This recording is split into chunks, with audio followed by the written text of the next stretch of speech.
Hello, friends. Welcome to my first session, Time and Work.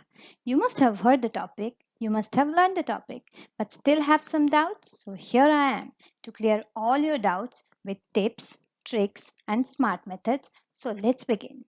What is work? Work is nothing but the amount of job assigned or the amount of job actually done, right? So, here we just have to establish a relationship between time and the work. That is, we either need to find out the work that can be done in a given time or the time which is required to do the given work. So, my objective here is to provide the tricks, tips, smart methods, and some basic concepts of time and work problems. This will definitely help you to save your time during exams as compared to other competitors. Though this topic can be slightly tricky, however, if your basics are strong and you know which formula to use in specific types of problems, you are sorted. The questions related to time and work are asked every year and holds weightage as various applications of time and work are pipes and cistern, work and wages, etc. And these topics are also very important. So if you have prepared this topic time and work, you don't really have to prepare few other topics. That is why this topic is very important and useful for you. So to help the candidates prepare the topic well, here is a detailed introduction of time and work along with the easy illustrations.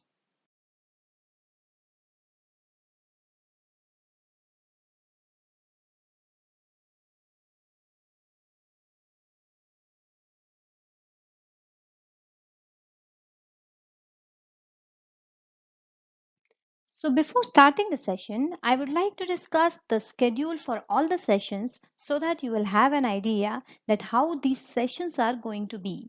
So let's have a look. In this topic, we have 5 different sessions to give you complete understanding to the topic. Session 1 will be having introduction to the topic and some formula based questions. In session 2, we will be studying work based on days and ratio or efficiency questions. Session 3 will be having a specific type of problem called alternate day problem and smart method, where you do not need pen and paper to solve few questions. Yes, you do not need pen and paper to solve few questions. You have to do it mentally. And session 4 will be having the explanation of previous placement papers. Next comes the session 5 where you have a practice test and the score will be shown immediately after you finish the test. And you will also get the detailed explanation for all the questions asked in the test. So let's have a look on the types of problems we have in this topic. The topic has been divided into 4 different types to give you more clarity. Formula based, work based on days, ratio or efficiency, and alternate day based questions. So now let's begin with the first subtopic, formula based questions. Now let's discuss the formula first because you should never use any formula directly without understanding it. Here we need to consider 3 important variables. They are as follows. The first variable is work, which is generally denoted by W. The second one is the number of persons, which is denoted by P. The third one is time, which in general can be taken as T. To be specific, the third variable time here can be classified into 2 things, that is nothing but the number of days that we can take as D and the number of hours per day that we shall denote as H. In all, you can see we got the variables here, that is nothing but work denoted by W, the number of persons P, the number of days D, and the number of hours per day H. Both number of days and number of hours are unit of time. Let us understand the relationship between different variables. Now we can say that the work done W is always proportional to the number of persons P if the time is constant. So as and when the work increases, the number of persons also increases. The other relation between time and work is the work done is proportional to time if the number of persons are constant. So when P is not changing, W is proportional to T, right? So for more work, more time is required, and for less work, less time is required. Now we know that the time can be classified into days and hours. So this can again be written as the work W is proportional to H when number of persons and number of days for which you work are constant. That is when P and D are not changing. Similarly, work is proportional to number of days when the number of persons and number of hours are constant. Now we can have a combined relationship for all these variables. That is, work is proportional to number of persons, number of days and number of hours per day. So, as and when any of these three parameters increases, the work done will increase. Now, based on this proportionality, we can derive a very important formula. That is, W1 divided by W2 is equal to P1 D1 H1 divided by P2 D2 H2. So, whenever you have two different work scenario where work 1, that is W1, which is done by P1 number of persons, D1 number of days and H1 number of hours, and work 2, that is W2, which is done by P2 number of persons, D2 number of days and H2 number of hours, then you can obtain value of any variable which has been asked in the question. Now suppose the value of R has not been given in the question. That is, the value of H1 and H2 are not there in the question, then you can simply assume that the value of H1 and H2 are constant and our formula will become W1 by W2 is equal to P1 D1 divided by P2 D2. And similarly, if the value of D1 and D2 are not there in the question, then again our formula will become W1 by W2 is equal to P1 H1 divided by P2 H2.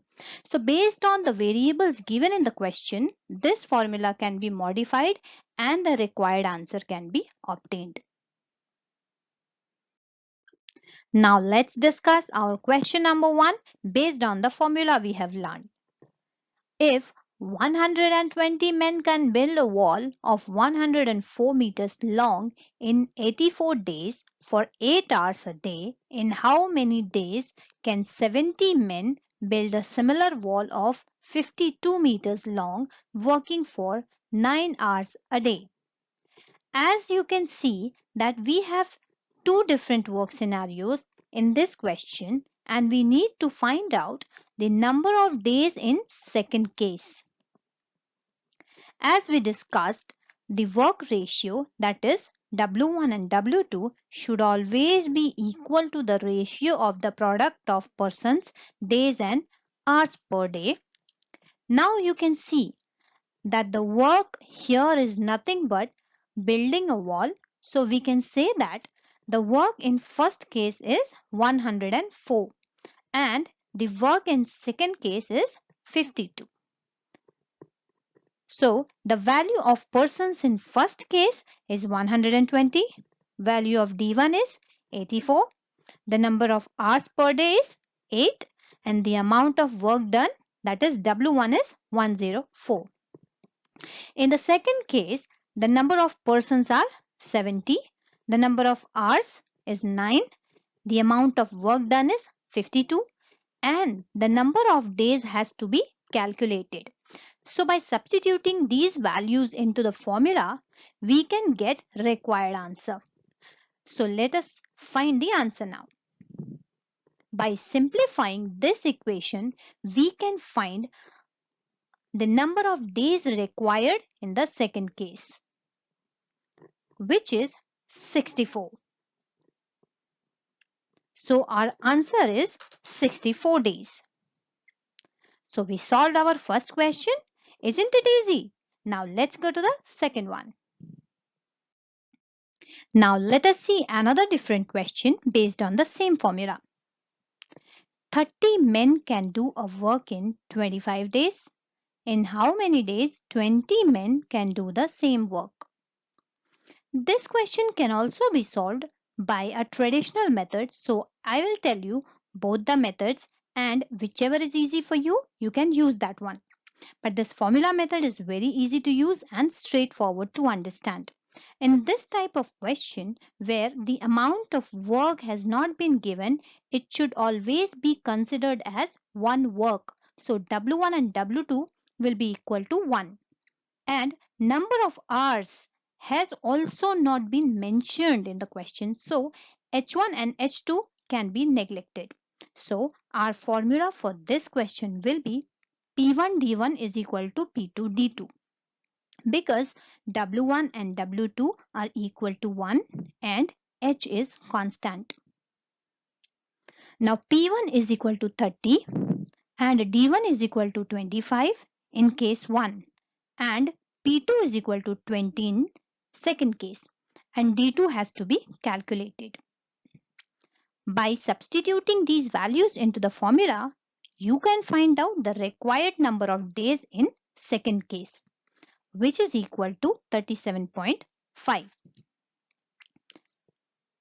Now let us discuss the traditional method to solve this question. However, we will be discussing this method, which is known as work based on days, in next session in detail. But I'll give you just a simple explanation of how this question can be done using this method also, so that you can differentiate between both the methods. 30 men can do a work in 25 days.